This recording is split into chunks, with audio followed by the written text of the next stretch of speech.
white people, black people, Hispanic people, gay people, straight people, bisexual people, people with limps, people with lazy eyes, bald people, people with full heads of hair, people that sit up straight, people that have hunchbacks, all sorts of people. I know you're here. I know you're watching. I know that you know that I'm Dave Rubin, and this is the Rubin Report Direct Message for February 23rd, 2021. And we've got a nice collection of stories for you, and I'm going to get right to it today. Quick reminder, of course, click that subscribe button if you're watching on YouTube and that little notification bell so that you have a small chance of seeing our videos. And reminder, it ends at the end of this week, but right now Blaze TV is offering $30 off their yearly package. It ends on Friday night, February 26th. You can go to blazetv.com and get $30 off for the year. Oh, and before we do anything else, let's talk about wine real quick. I'm a man who enjoys the red wine. I've got a bottle of it right here.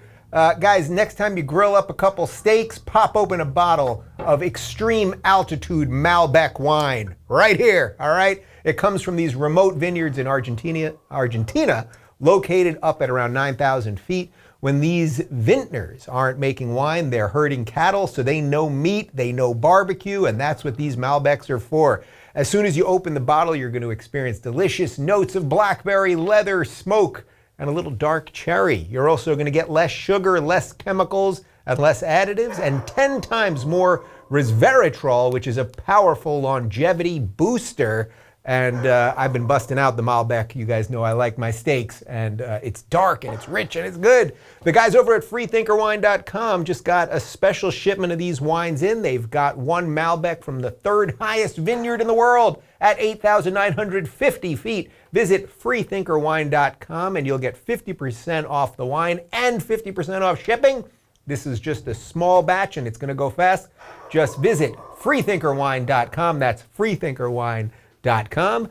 And now back to me. All right, first off, Clyde is barking like crazy right now. I don't know if people can hear it, but should we maybe go put him in a cage, or like we should treat him like a migrant children and put him in a cage? Don't you think we should do something? I'm not sure what we have to do. Who knows what's going on? All right, let's talk about vaccines, because the infallible Fauci, as I like to call him, has said many things about vaccines. He has said many things about masks. He, of course, has, for the last year, been in charge of our COVID plan, and sometimes he liked Trump, sometimes he didn't like Trump. Now he seems to like Biden, but every few weeks seems to come up with a whole new plan of what we're going to do or when we'll return to, quote, normality, as he talked about yesterday. We played that clip with him and Dana Bash from CNN, but this clip is going viral right now, and I think it's worth watching because it's cause for alarm if you ever think we're going to get back to anything close to normality. Let's take a look. So there are things, even if you're vaccinated, that you're not going to be able to do in society. For example, indoor dining, theaters, places where people congregate. That's because of the safety of society. You yourself, what you can do when you are together with another person, we are looking at that, and we're going to try and find out very quickly what recommendations could be made about what people can do. What? After the vaccine, you're going to still have to wear masks? You're going to still have to social distance? They're going to come up with a plan related to who you see and where you see them? I mean, this is seriously dangerous stuff.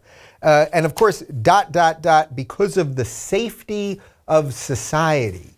That sounds a little bit like Palpatine. Remember Palpatine? For a safe and secure society.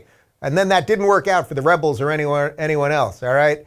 We got some problems on our hands, because not only are we watching our institutions collapse, I would say at this point, but how can anyone trust anything, right? Like, how are they giving us any path to feeling like we are ever going to return, not to normality, as Fauci calls it, but just to something remotely a remote semblance, let's say, of a free society? That would be nice to me. But after you get vaccine, now let's just do the math here again, and I'm not a mathematician, so I want you guys to check this out at home. But the COVID virus has about a 99% recovery rate. And we know that the people who die have several comorbidities, usually diabetes, or they're overweight, or have some other disease. Now we know that. That is not to say young people don't get sick. Again, I have several people that I know that have gotten sick. They've all recovered. But we know that the people who actually die are elderly people who are sick with other comorbidities. Okay, now 99% of people survive. And now we've got these 3 vaccines, which people are starting to get. They've been getting them for now, 2 months almost? And you take in 2 portions, right? My parents already took their first portion. They're going to take their second portion next week. And then the vaccine is supposed to be, there's 3 of them, but basically 95% effective. So we have a disease that 99% of people, I'm writing it down, 99% of people survive. And now we've got a vaccine that'll work for 95% of people. Why could we not go back to things? Let me just read the quote again. There are things, even if you're vaccinated, that you're not going to be able to do in society. For example, indoor dining, theaters, places where people congregate. That's because of the safety of society. You yourself, what you can do when you are together with another person, we are looking at that, and we are going to try to find very quickly what recommendations could be made about what people can do. What do you mean? So now they're suddenly telling us, if I'm understanding this correctly, infallible Fauci, what you're suddenly telling us, 2 weeks to flatten the curve was a year ago. Wear masks, don't wear masks, 2 masks, 3 masks, wrap your head in saran wrap. And now after the vaccine, we also are not going to be able to do certain things in society, like indoor dining, theaters, places where people congregate. No more church, no more temple. That's not a thing anymore. We're not going to be doing that anymore. These are not good people that are in charge of us. I'm sorry. I believe that Fauci at one time in his career probably was a good, decent man. And I know he's done some things in the past, and he's helped with a lot of AIDS research and a whole bunch of other stuff. And I won't sit here and tell you that his motives are not good. I don't know what his motives are. This is no longer tolerable. This is truly no longer tolerable if you want to live free. What in God's name are these people talking about? After the vaccine, they're soon going to give us, very quickly, they're going to give us recommendations about what we can do in our private homes. This is dangerous stuff. I just don't even know what to say at this point. Like, either you get it or you don't. Like, maybe you've been in a coma for a while, which a coma probably has a worse recovery rate than COVID. But maybe you've been in a coma, maybe you haven't been paying attention, but the goalposts keep moving. The goalposts keep moving. We were told Biden when he was running, Trump is an idiot. He's mismanaged COVID. I'm going to keep Fauci around. We're going to wrap this thing up real quick. Then the second Biden becomes president, we're going to have a cold winter, a dark winter, scary things are coming. What is happening here, people? You got to make some decisions for yourself. I talked yesterday about being in Florida, a state that did not lock down, that basically is open, and people are making decisions for themselves. That is the only way we are going to get out of this. And also, even let's just say the virus was far more risky, and the mortality rates were far worse, and it was killing a lot of young people. Well, we're still a year later. At what point can we say the government either doesn't know what they're doing, that these experts don't know what they're doing, or that whatever precautions they're taking are far worse? We know about suicide rates with young people. We know that alcohol rates have been going up, alcoholism. I was even thinking about it yesterday. I'm by no means an alcoholic. You guys know I do like my red wine, but I probably drank more in this past year than ever before, because you're home. You're just kind of home more, and it's like, we can't do things, you can't see friends, whatever you're going to do. I try to drink a lot of water when I'm doing it, and then I sit in the sauna in the morning when I can to sweat it out. But the point is, when are we going to say enough of this, that whatever you guys are telling us, you move the goalposts, you change what you're saying, you tell us about masks, you tell us about lockdowns, we were wearing gloves at supermarkets, all of these things, and then, eventually, okay, then they'll slightly open up, and then they'll tell us about the Brazilian variant, and the strain from Argentina, and all of these other strange things. And then they'll open up for a little bit, and then 3 years from now, they'll tell us that we need climate lockdowns, and you can't get in your car anymore, and everything else. Like that, it is just so obvious to me. I don't think that's a conspiracy theory to say these things. We are watching a certain set of ideas Like, I'm not saying it's a cadre and a cabal of 8 people making these decisions, but we're watching like an authoritarian, horrible set of ideas. Just see how much it can push us, how much it can manipulate us and everything else. None of this makes sense anymore. I'm sorry, Fauci, you don't make sense anymore. None of this makes sense. The CDC, I saw a video on Twitter today. The CDC was telling people not to wear masks back in last March, back in April, unless you're, a medical professional. You shouldn't do it, and it's not going to help. And now it's like everyone wear them forever, and then we'll give you more recommendations. You just hang tight, sheep. Hang tight, sheep. We'll let you know when you can see your brother again, okay? This is just absolute ridiculousness. I don't know, where are the mature people in society? I suspect all the mature people are selecting out of society. I think a lot of people are moving to the limestone hills of Montana. Is that such a place? Seems like a place. The limestone hills of somewhere? Where do they have limestone hills? Remember in the movie Deep Impact? Morgan Freeman was the president, and they knew that the asteroids were going to hit and there was going to be massive flooding. So they built something in the limestone hills of somewhere. They built like the Ark, I think is what they called it. And that's where they were going to have like 3 million people live. The limestone hills of somewhere. The point is, people are just going to start checking out of society if all society can do is give us experts who have no idea what they're talking about. I'm sorry. You know what? Let me put it this way. Fauci, if you want to come on the show, I will gladly talk to you. At one point, I think we had made contact. He was doing interviews with everybody. Now it seems like he only goes on CNN all the time. I will gladly interview Fauci. I just don't know. How can I believe this anymore? How can I believe because of the safety of society, you're going to tell us what to do? For example, indoor dining, theater, places where people congregate. Should we never see people again? Should we all sit in our rooms alone from now on and just do everything by Zoom? Is that what you want? Is that what you want? Maybe it is what they want. And then they'll decide who can be on Zoom and who can be online. And then before you know it, it's over. Because that's what they're giving us. Really banana stuff, guys. Let me talk to you for a second about Patriot Mobile, because I've got some great news to share about my friends over at Patriot Mobile. They just expanded their coverage dramatically, which will make it even easier for more Americans to switch to the wireless company that shares their values, leaving big name carriers who charge you way too much behind. I'm proud to partner with Patriot Mobile because they are mobilizing freedom at a time when it seems like everyone else is threatening to silence us. I mean, hell of a segue to the last story. And as America's only Christian conservative wireless provider, they are donating a portion of every dollar earned to support organizations fighting for religious freedom, First and Second Amendment rights, sanctity of life, and the needs of veterans. Plus, you can switch with confidence because they use the same network as the larger providers but charge much less.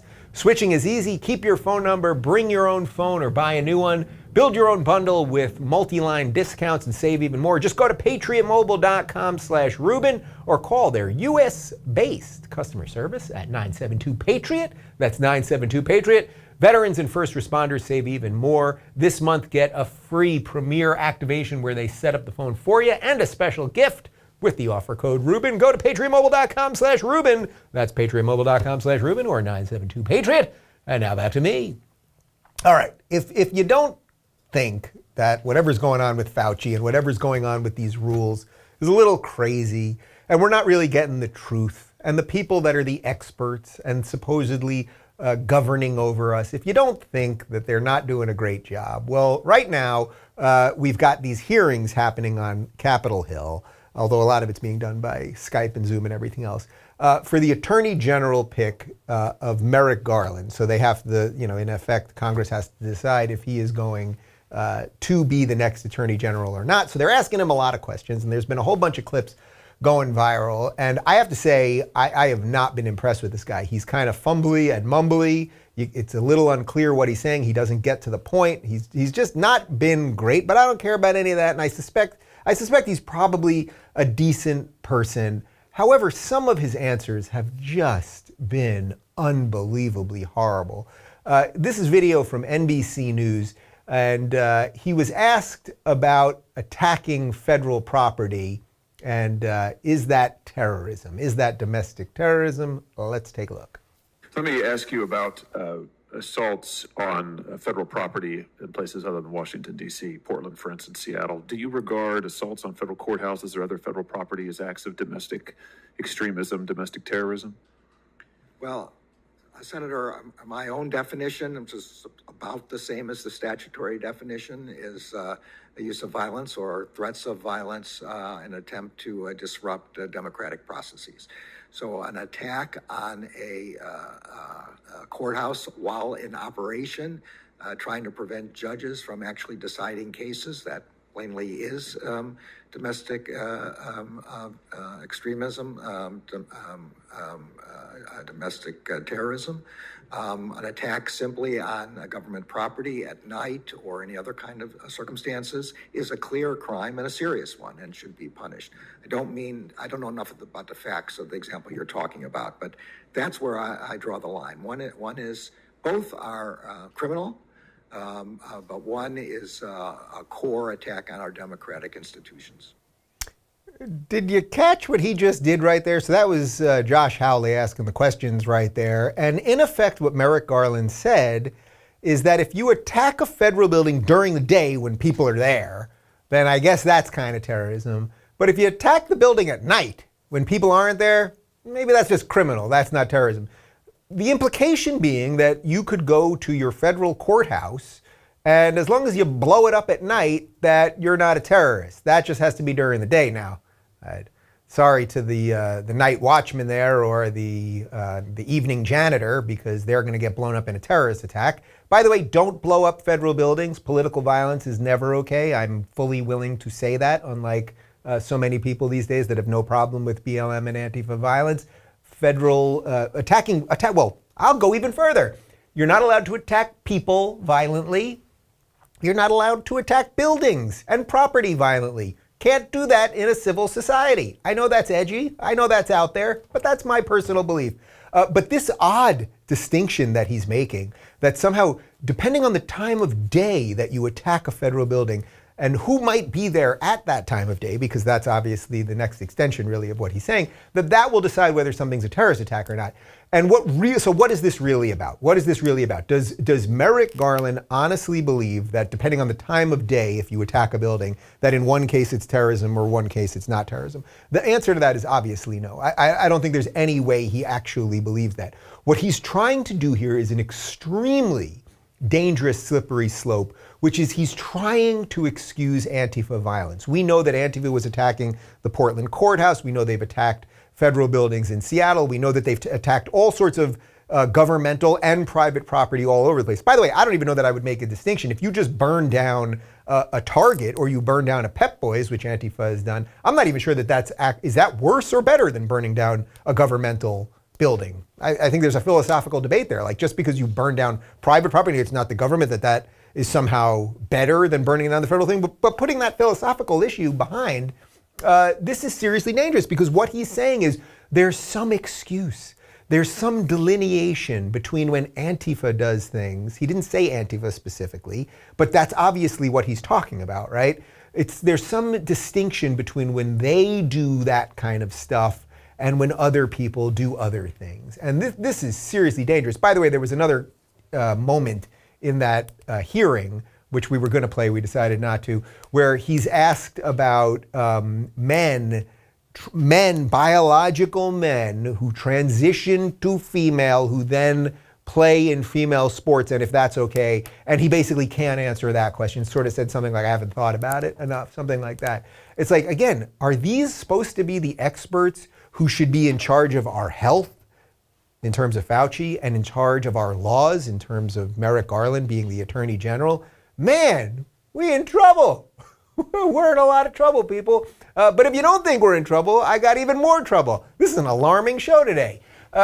Congressional Democrats are promoting the idea that Fox News and OAN and Newsmax, who all, you're not going to believe this, they all happen to be right-leaning news networks, that they should all be censored. So this is from the paper formerly known as the New York Times. Members of the House Energy and Commerce Committee sent a letter on Monday to Comcast, AT&T, Spectrum, Dish, Verizon, Cox, and Altice, asking about their role in the spread of dangerous misinformation. The committee members also sent the letter to Roku, Amazon, Apple, Google, Hulu, digital companies that distribute cable programming. The scrutiny of cable providers took on new urgency after supporters of former President Donald J. Trump, who repeatedly promoted the debunked claim that the election was rigged, stormed the Capitol on January 6th. So, all right, come back to me for a sec. So before we get to the quotes, I've got some quotes from the Democratic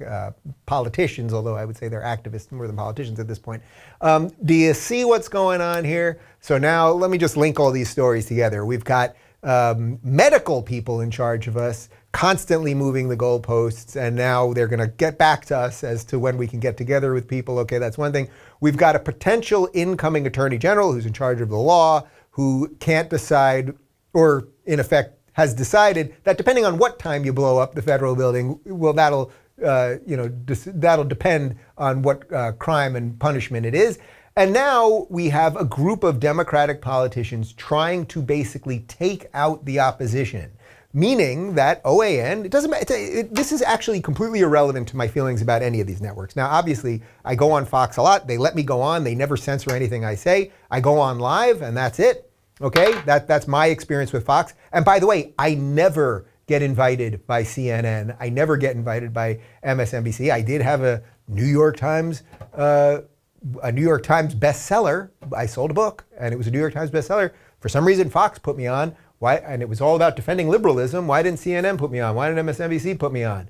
That's a bit of a sidebar. But the point is, they want the opposition taken out. What these Democratic politicians are saying is, oh, there's information out there on these scary right-wing networks, and we don't want half the populace actually knowing things that we don't want them to know. So not only are we going to try to get them kicked off the cable carriers, right? That's the Comcast, the AT&Ts, but we're also going to talk to Roku. We're also going to talk to Apple TV and Google Play and all of the other places that you guys can get streaming things.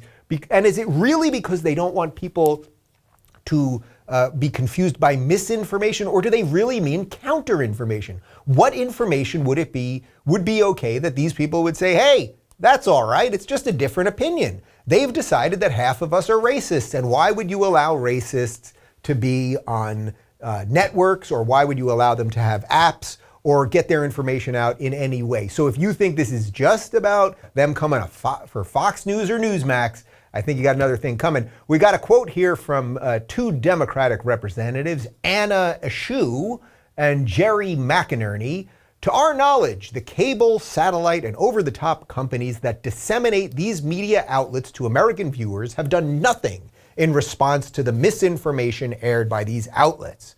Scary, that's scary stuff. We've also got a quote from the House Energy and Commerce Committee letter. This is the letter that they actually sent to the carriers. Are you planning to continue carrying Fox News, OAN and Newsmax on your platform, both now and beyond the renewal date? If so, why? Do you see, people, that this is the government trying to infringe on free speech? This is what we would call the outsourcing of tyranny. They're saying, oh, we can't silence people because of that gosh darn pesky First Amendment.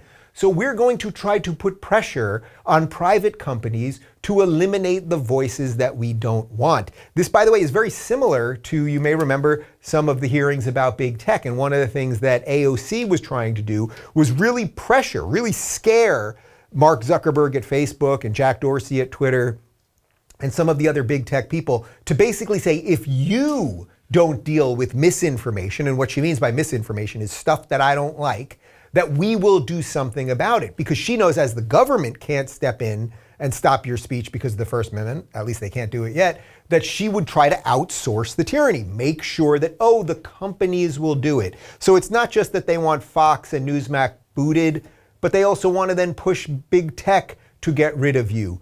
This is seriously dangerous stuff. Man, I've given you 3 scary, scary stories, and I'm ending it with one that's so stupid that it's beyond scary. This one should be, in normal times, this one would be scary. Now it's just like patently absurd. And if you've ever seen anything that sums up everything happening in the world right now, well, here is a Cartoon Network promo, because they're promoting anti-racism, and wait for it, because anti-racism is racism.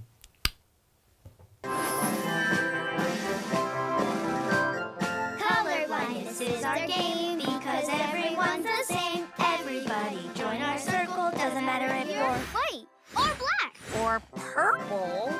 What the? Whoa. Hold up a minute here. Ugh, who wrote this? I think it kind of does matter that I'm purple. I mean, I'm purple because I'm literally an alien.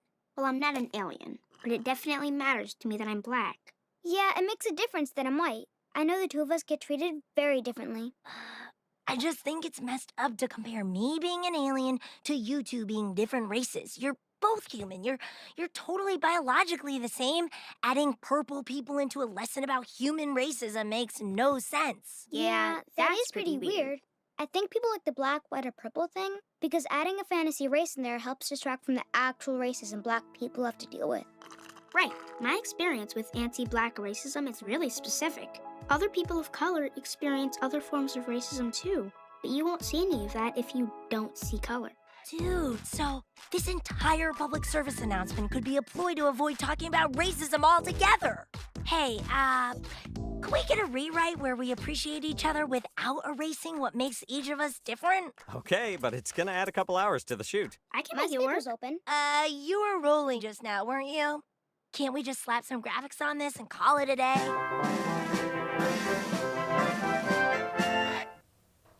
That is some propaganda horse shit bullshit on a stick. Oh my God. This is literally what Cartoon Network is promoting to children. And think about how many parents just let their kid go watch Cartoon Network. You think you're watching reruns of Ren and Stimpy or whatever the hell's on Cartoon Network. I have no idea anymore. I used to get stoned and watch Ren and Stimpy on Cartoon Network when I was about 22. I don't know what they're doing now except for that craptastic stuff. I mean, do you see what they're doing there? They're making everything about race in the name of non-racism. And that little black girl telling you how much racism she experiences. She's a fictitious black girl, by the way. And also, why was they had a white director there? I mean, let's get that guy fired, right? There's that guy, he's just sitting there, white, directing. He shouldn't be doing that. Could they not find a black director? I mean, the whole thing is such nonsense. And the way they play it and then try to flip it like they're the good guys, it's just gross. If I had a bucket to vomit in, I would do it right now. And I suspect some of you are vomiting at home.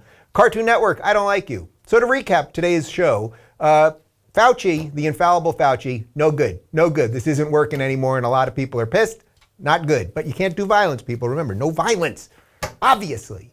What was the second story? Jesus Christ, it's a lot of stuff. Then Merrick Garland might be the Attorney General, and he'll decide whether blowing up a federal building is terrorism or not. It'll depend on the situation. Don't upset him about that. The Democrats are trying to remove any voices of counter-programming from cable and from the apps. That's wonderful. And Cartoon Network is brainwashing your children. I'm Dave Rubin. This was the Rubin Report Direct Message for February, I think, 23rd, 2021. There's a lot going on in the world, guys. We're in it together, man. We're in it together. Craziness, really just craziness. But let's keep fighting. That's all we can do. Keep fighting, keep building. I have nothing better to do than save the world. I assume you don't either. So let's just keep going. Thanks for watching, everybody. Have a great day.